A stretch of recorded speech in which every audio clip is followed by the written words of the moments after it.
আজকের রিকোয়েস্ট, যারা যারা দেবতার স্থানে অন্যায় কাজ করছেন,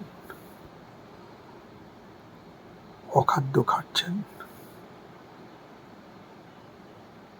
অসভ্য কথা বলছেন বা আলোচনা করছেন, তাদেরকে বলছি, এই দেবতার স্থান যেগুলো হয় বা যাতে দেবতাদের আরাধনা হয়, তাতে প্রচুর ভালো লোকেদের স্পিরিচুয়াল ফ্লাক্স, আবেশ, চুম্বকীয় আবেশ, যেরকম ম্যাগনেটিক ফ্লাক্স, স্পিরিচুয়াল আবেশ থাকে।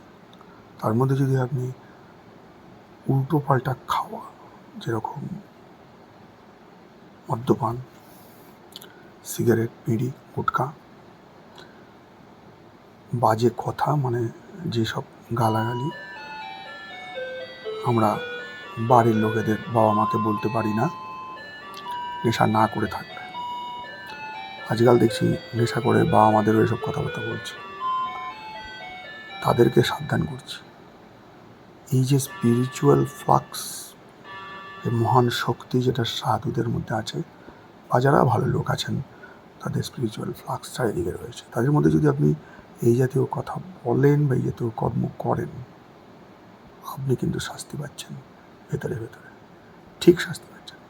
এর হাত থেকে কিন্তু নিস্তার পাবেন না। একটু ভয় তো পান, নিজেকে তো ভয় পান, করবেন না।